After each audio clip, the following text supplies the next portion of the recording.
And this practice is a really good resourcing tool whenever you're doing mindfulness as well. If you're feeling emotionally overwhelmed, triggered.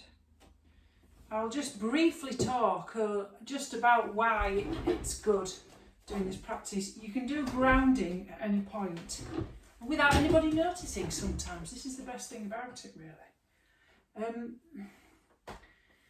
It's a trauma-informed practice, but it's very good for anxiety or emotional overwhelm, and when you are feeling that you are just up there and maybe a little bit frozen as well. Basically, your mind is wired obviously for survival, and it is constantly scoping for danger. That's why we are more drawn to negative thoughts, or more drawn to negative situations in the news, or the way that we probably might fall into that trap of overly complaining, where we may be more pessimistic that our glass is obviously half empty, but we can reframe that. Now, when we're very, very stressed, the body is flooded with adrenaline and cortisol, and which prepares us for the fight or flight response. Now, the trouble is that to release that safely, to come back to homeostasis where you're on nicely balanced, you have to move.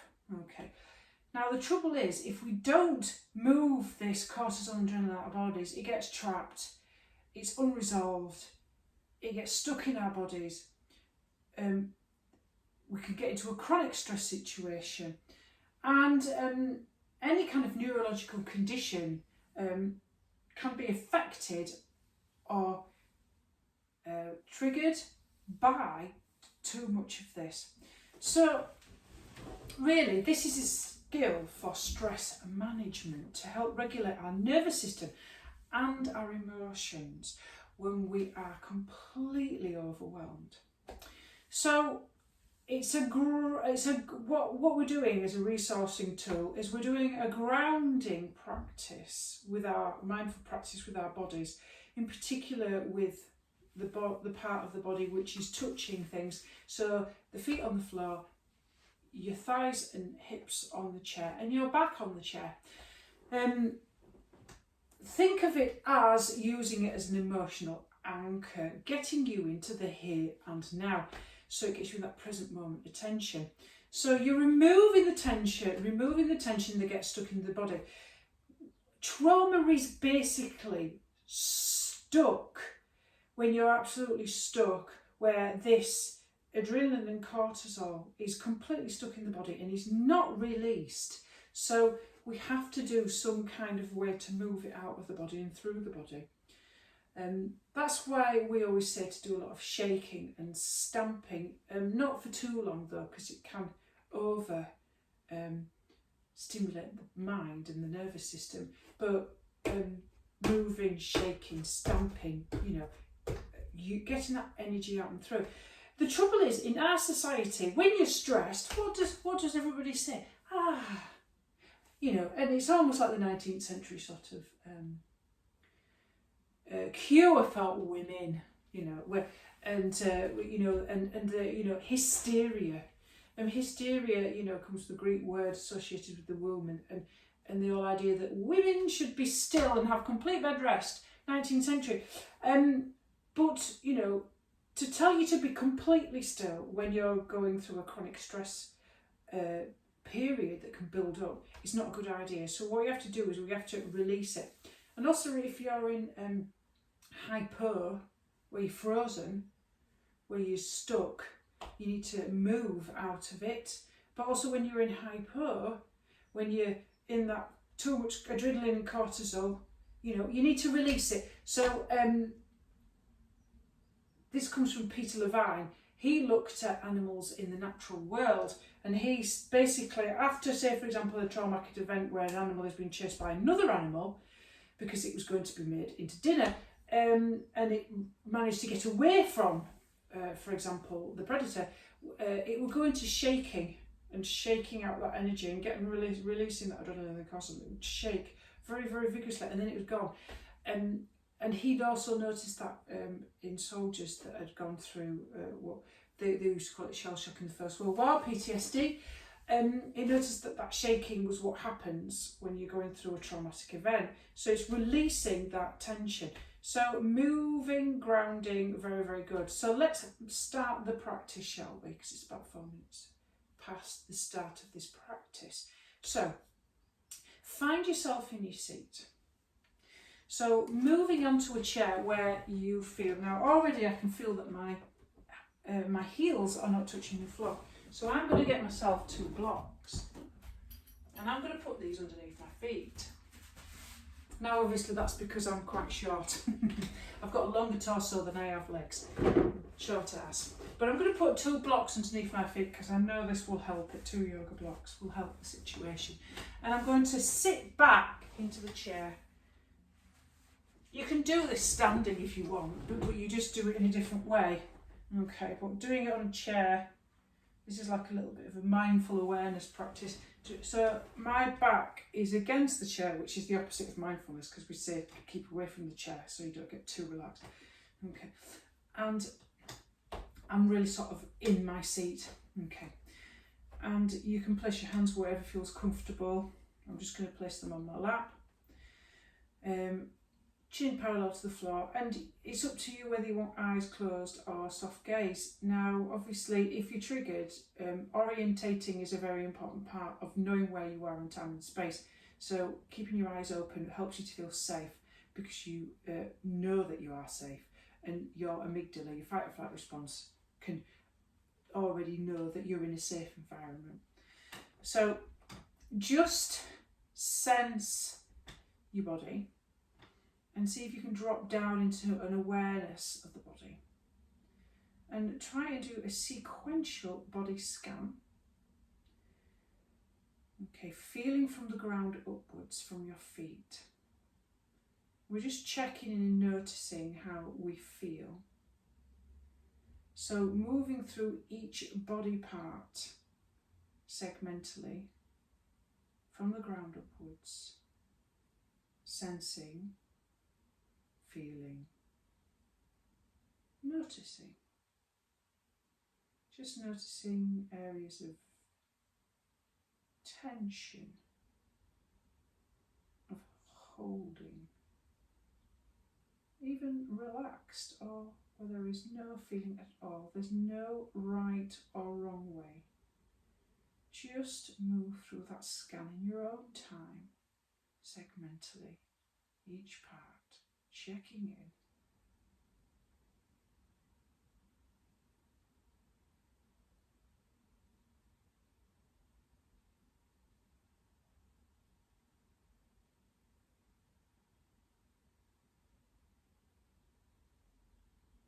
Slow and mindful.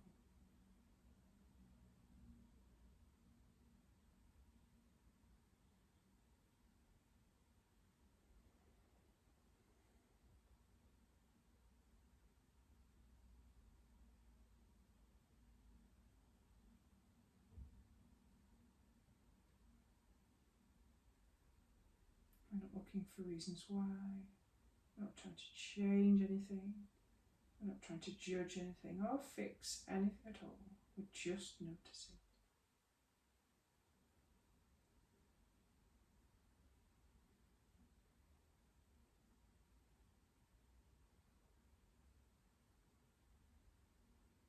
So as we start to begin this practice,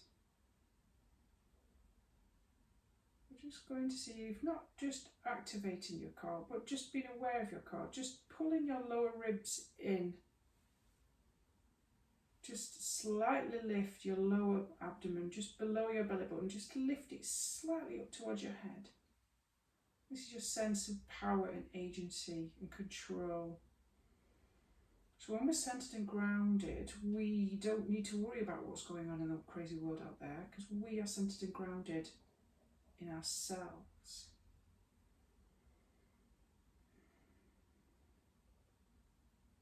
I just want you to feel the touch of the ground. Just explore an awareness. your feet on the floor. Whatever you notice. You might want to explore each part of your foot and then the other foot or both together. Just sense.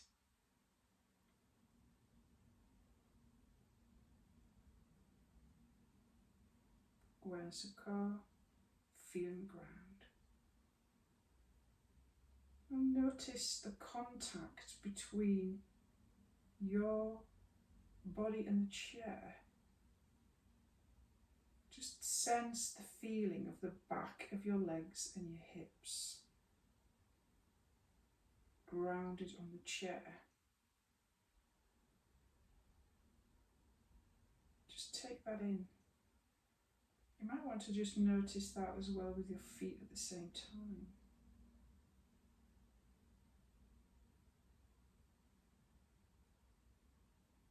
And then notice the sensation where your back meets the back of the chair. Just take all of that in. You might be feeling your shoulder blades, lower back, mid-back.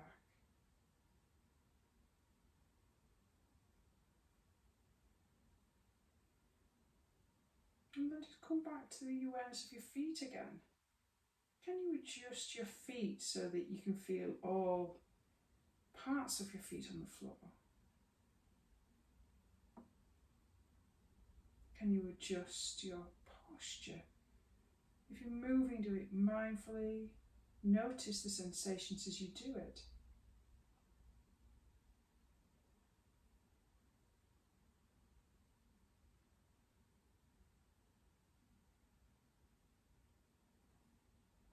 And that's what we're going to do.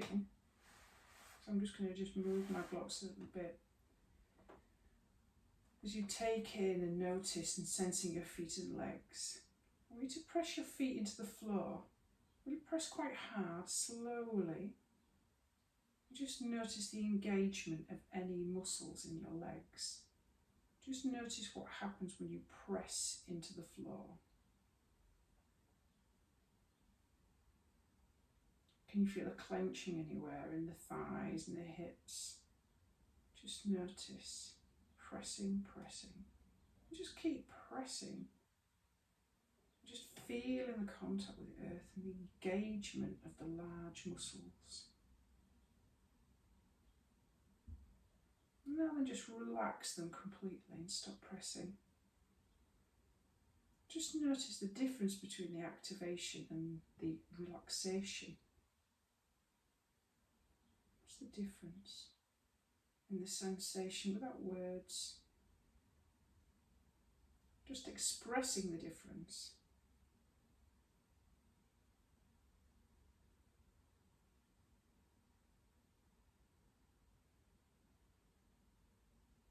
And then do that again. Press your feet into the floor. Notice the pressure. Notice the activation in the legs, feet.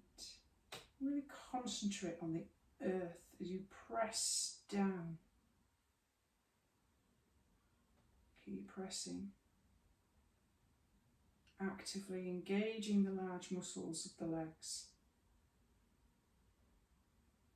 Because when we're stressed, the energy shunts up from the ground. It goes up to our heads. So we're dropping back out of our head into the body. Somatic. Pressing, pressing, pressing. And now completely release.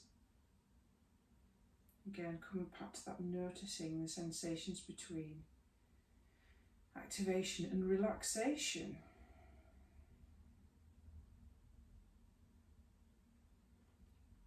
And then just wiggle your toes a little bit and just feel that sensation of what it feels like just to move your toes and your feet.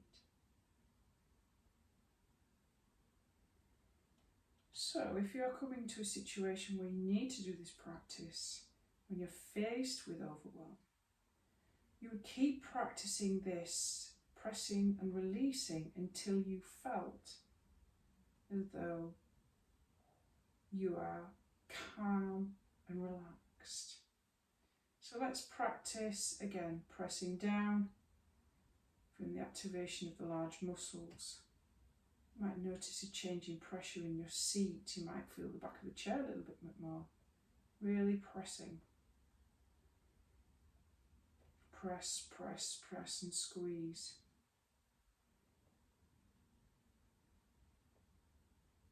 Notice what that feels like and then completely relax. Relax into your seat and notice the sensation.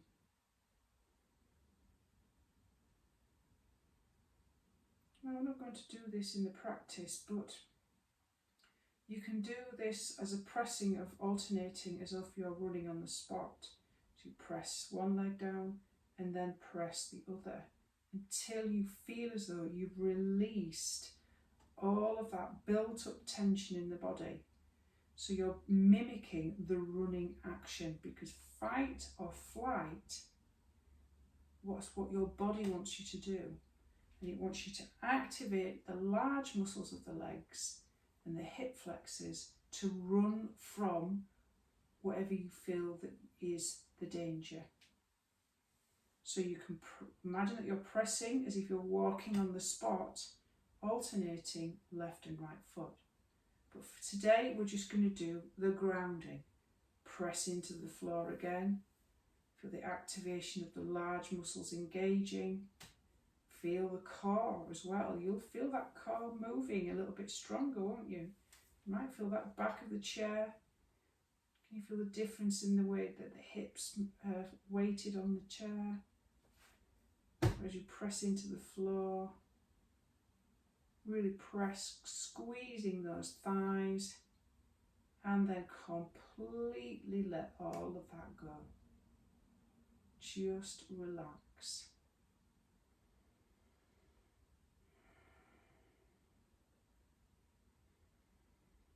And then just come back to the breath, and just as we complete this practice, I just want you to notice the quality of your mind.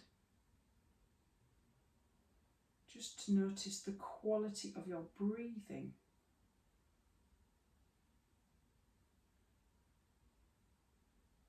And then check in with your emotional weather report.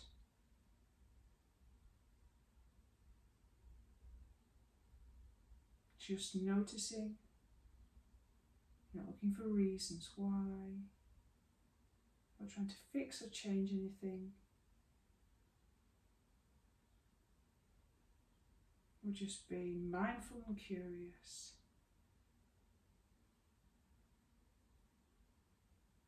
And the practice is now complete.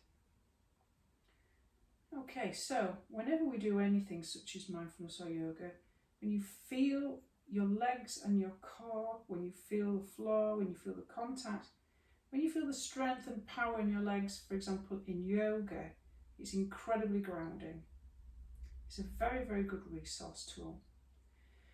You can do this practice until you feel, okay, that you are much more calm and level.